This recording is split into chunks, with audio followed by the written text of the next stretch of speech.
I'm going to be talking about, so the joke of the title, well, you may decide that it is. In fact, whether it can be described as research is another question.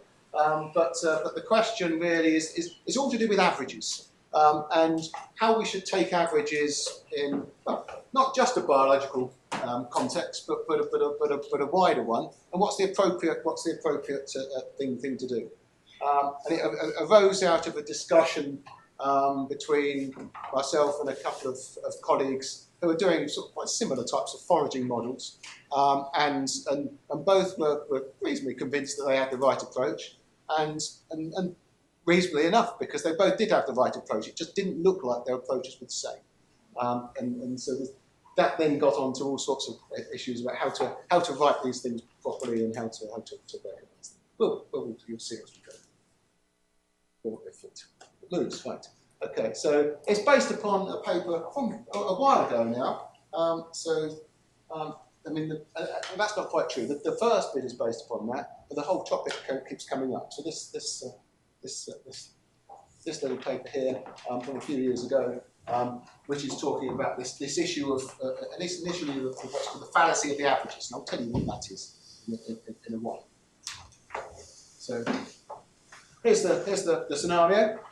So we've got you're imagining an ecological situation where we're considering fitness, and individuals are doing different activities to get this fitness. So I've got different things that I can do, and each of these things is going to take me some time, and hopefully I'll get some reward while I'm doing them. And then you have to work out what's the appropriate measure of fitness, and whether, of course, the thing we're calling fitness here is an appropriate thing to measure is not a question that I'm going to talk about. We're going to assume that it is, and they're just what's the right way to calculate this. And the bottom point is the crux at the start. So if I've got these different number of activities, I can get a certain amount of gain, and it's going to take me a certain amount of time. Is this thing, the expected value of gain divided by time, the same thing as this thing, the expected value of gain divided by the expected value of time? And of course, if you're a mathematician or know a bit of mathematics and know about averaging, you'll know that formally these two things will be different things. But the question is recognising what's the right thing to use, and in fact, under what circumstances can you really think that these two things are in fact the same? So here's an example. So I've got a foraging situation, and scenario one is very easy. I go to patch 1, I stay there for 8 minutes, I get 5 units of food. That's it. That's the foraging scenario. Or my patch 2 is I can go to patch 2, which is empty. I can stay there for 3 minutes, so I get nothing. But that leads me on to go into another patch, and my second patch, so patch 3, it takes me 5 minutes while I'm there, but I get 6 units from that. So I get 6 units from this second patch, but I had to go through this patch 2 to get to patch 3. And so for the first choice, I can work out my expectation in 2 different ways. Gain divided by time, well, 5 units, 8 minutes. Gain divided by time is 5 over 8. And there's only one patch I'm going to, so the expected value of the gain is 5, the expected value of the time is 8. And so it's 5 over 8 both times. There's only one thing. Obvious. So the second choice, though, there are 2 different ways of thinking about it. So I can either think of a gain divided by time in terms of what. So there's the gain divided by the time, and if you look at the first one, I've got and so the first of these cases. So I'm there for 3 minutes, and I get nothing, and then the second one, I'm there for 6 minutes. 5 minutes, I get 6. So I'll get 6 over 5, or 0 over 3, and take an average of those, and I end up with 3 over 5. Or if I just work out the total gain, well, that's 6, and the total time is 8, and so I get 3 over 4. So these 2 things are different. And if I was to ask what's the best foraging choice, it's going to depend upon which of these I calculate. Because here, if I think about this one, I get 5 over 8. Which is bigger than 3 over 5, and in this one I get 5 over 8, which is less than 3 over 4. So there'd be different choices based upon which of these I picked. And so clearly, these two things are different, and then choice one or choice two is optimal depending upon what the way I'm calculating. And of course, something is a bit wrong here, because really there should be one optimal way of working out foraging in this kind of simple scenario. And so the fallacy of the averages was confusing these two things, or the question that was the fallacy of the averages was using this when you should have used this effectively, or that was the claim. So this dated back to works of the 70s and 80s, in particular works from sort of Charnov and onwards, and there was a claim that many of these papers had actually committed this particular fallacy and had made the wrong kind of calculation.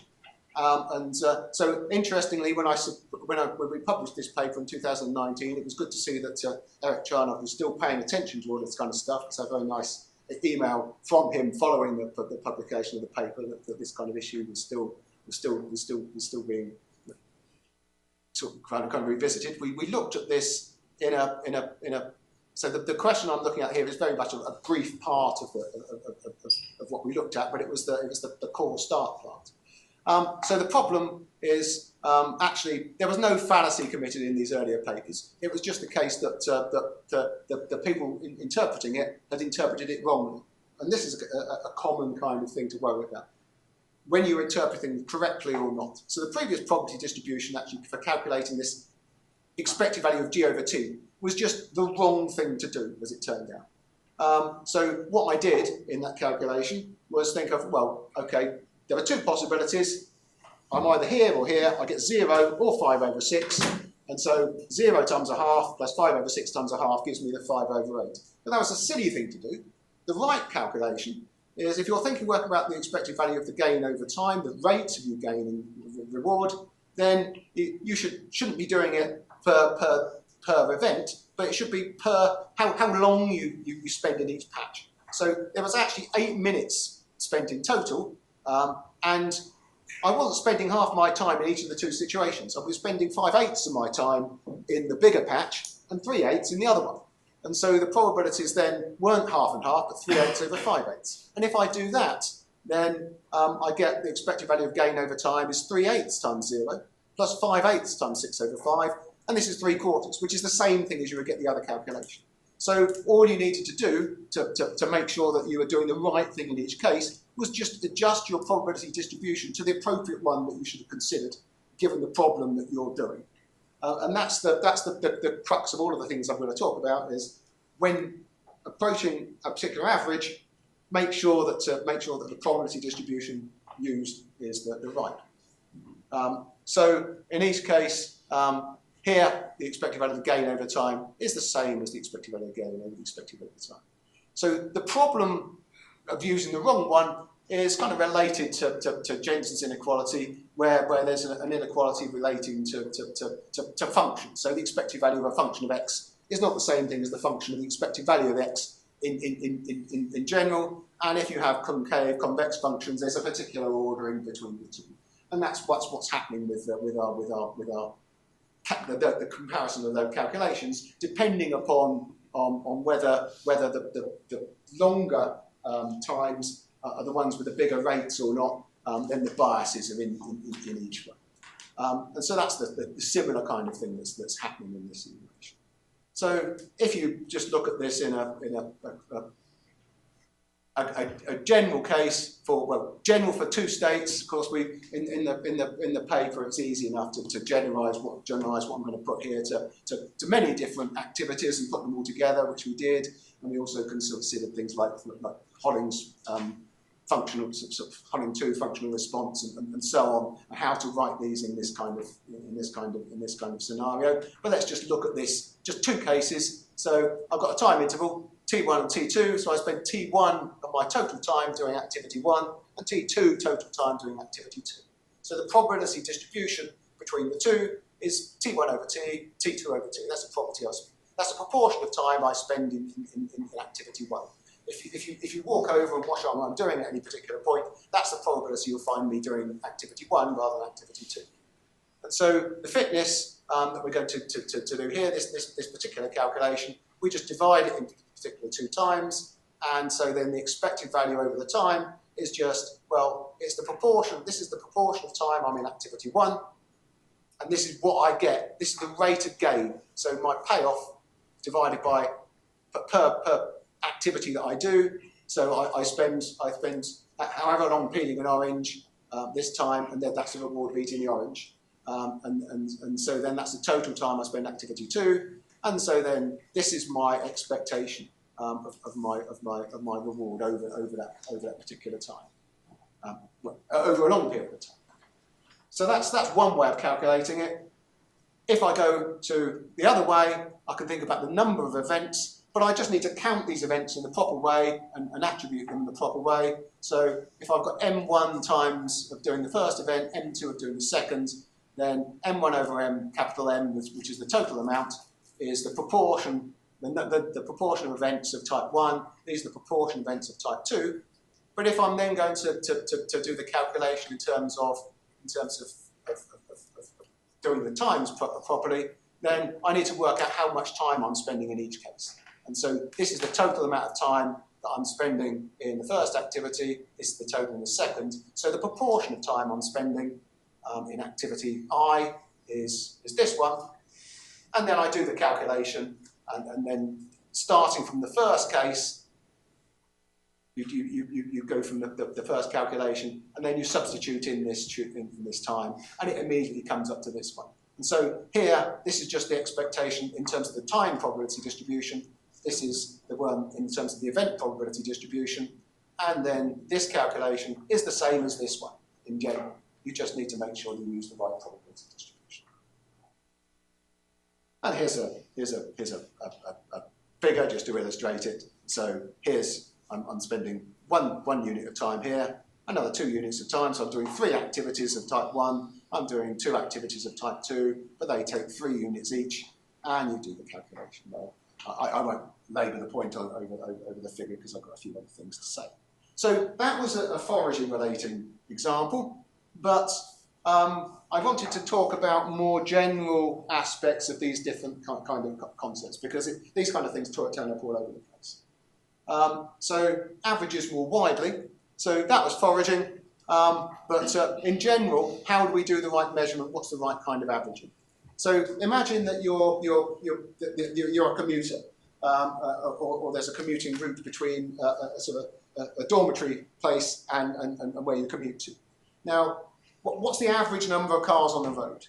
Assuming that, in the morning there's a great big pile of traffic driving into the city, and not much the other way around. And then the other way, when you leave the city, there's a lot of cars coming out and not many coming in at the end of the day. So there's 2 different patterns.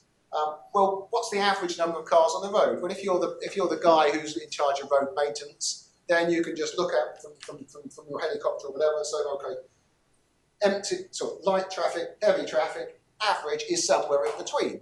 Each road gets the average number of traffic.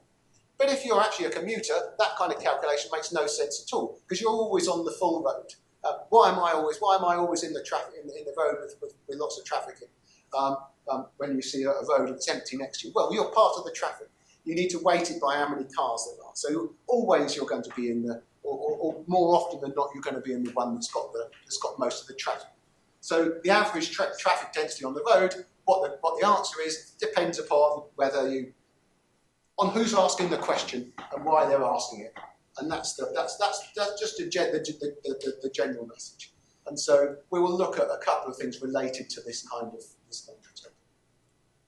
So let's have a look at the renewal process, because the renewal process is a classic probability scenario, and it relates to the simple scenarios. It's a sequence of events. So each event takes a certain amount of time, and then when that finishes, you throw another one in. So I've got a light bulb. I always keep my light on, so I'm never going to switch it off. Every so often the light bulb breaks, and I have to put in another one. Some of them last a short period of time. Some of them last a long period of time. How do I measure how long my light bulbs last on average? So what I'm really interested in is a random one from the box. But maybe I come along and measure it wrongly, and I just look at, say, right, okay, let's check what's the total lifetime of the bulb that I'm currently using, and what's the comparison between these two. So depending on how you take the samples, then you get different kinds of answers. So this is, of course, is also related to things in ecological questions as well. I mean, of course, this is long known, but of course, if you're just observing species, then you see big obvious things and you miss small, hard to see things. And if you don't adjust appropriately, you make a mistake in what the balance of the number of individuals are. And this is just a similar kind of thing. So here's our example. My first light bulb, there's two types, one that lasts time 1, one that lasts time 4. This lasts a quarter of the time, this lasts 3/4 of the time. So that's not right. There's a quarter of the proportion of these in the box, there's 3/4 of the proportion of these in the box. So if you put a random one in the box, you get this one a quarter of the time, this one 3/4 of the time. If you walk along to have a look at the bulb that's in use at any particular time, assuming it's got type 1 and type 2 written on the bottom so you can identify it, then the actual proportion of the time that you actually see this one is 12/13 of the time. And so you see this one more often than not. You pick a random thread out of a box, you pick a long one more often than a short one. And so sampling in that kind of method gives you the wrong thing. This is what's called length bias sampling. So it's a common problem in renewable theory. And if you're doing that, so here's a general distribution. So this is my density function. So imagine that G of t is the PDF of the actual items. Then the density function of the thing that I pick in this kind of method is actually not proportional to G. It's proportional to G times the length of the thing. So if it lasts twice as long, I'm twice more often to see any particular individual one. And so then F is proportional to W G of W. And so then because this is just the expectation, and so this is my new density function of the thing that's in use. I work out the expectation of this, and I get the formula, not the expected value of t, but the expected value of t squared divided by the expected value of t. And of course, these two things are very different. In fact, this you can write in this form, so the expected value of t plus a bit, and that bit is the variance divided by the expectation. And so the plus a bit can be plus a lot, depending on what the distribution, what's the variability of your items. Of course, if they're all the same, this variance is 0, and these two are the same thing. But the bigger the variance, the more the discrepancy, and the more your bias you get. Of course, you can adjust for this bias as long as you know that it's there and you know what it is. Given this is a very simple scenario, you can make an accurate adjustment in many ways. So that's what's called length bias sampling. And if I had a Poisson renewal process, for instance, so it was just Poisson or gamma 1, the item, then the item that's actually observed is not that, but you can see that it turns out to be gamma 2. So group sizes are related to this. So like the road traffic, if your group is, so if you're talking about what road am I going to be on, or what's the random individual from a particular group, so what's a random size of a family? So if you think about what's the random size of a family of people, how many siblings are there, how many children are there? If you pick a random family, you get one answer. If you ask a random person, of course, you get a different answer, because anyone who's got 10 children, 10 brothers and sisters, there's 10 chances of getting that one picked out. Similarly, if you're in and so this is, for a lot of the evolutionary models I talk about, I'm interested in what group a random individual is in. And that's not the same thing as a random group. So you need to pick your group appropriately. So an observer can count the number of groups and take a simple weighted average, and the big groups have more participants, and so instead of having an expectation that's as before, the expectation is this one: expectation of group squared divided by the expectation of the group size. And so again, this is different, but this is the appropriate one. So you're telling me I'm out of time. Right, okay, let me quickly then summarise. So there's also an interesting one in terms of a pure birth process. And so this is if you have a random individual if you're talking about sort of picking a birth process and a random branch, that's very different to picking a random individual in the population and say what's the rate of the branching process that happened. The birth rate here was going to be lambda, so what's the number of what's the number of events for a randomly chosen individual at the end? Well, maybe it's not that. It's not going to be that. It's going to be twice as much. And so, following similar kind of branching processes, you're going to make errors. You can estimate the branching rate wrongly in a similar kind of way. Okay, so a very quick discussion. All I'll say is, well, firstly, we talked about foraging issues, and there was a general issue with how to measure those appropriately. But secondly, when considering averages, what you need to do is to develop the correct perspective. What's the average for? Who's using it? What's purpose? Find the right probability distribution, and you'll correct your average. You work out your average correctly. Many situations, it's just doing that wrongly that leads to problems. And that's it. Thank you.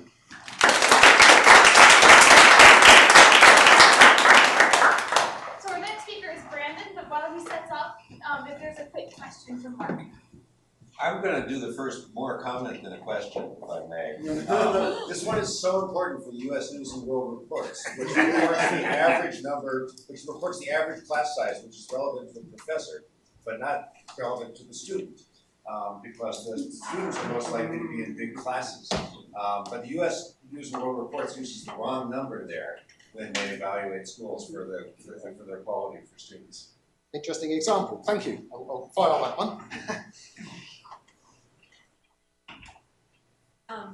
That was interesting. I guess from like an educational perspective, like how do you recommend that we teach these? I mean, in probability, you learn that the expectation of race is not equal to necessarily equal to the ratio of the expectations. But how do you teach this to I mean, thinking about the right probability distribution always makes sense. But how do we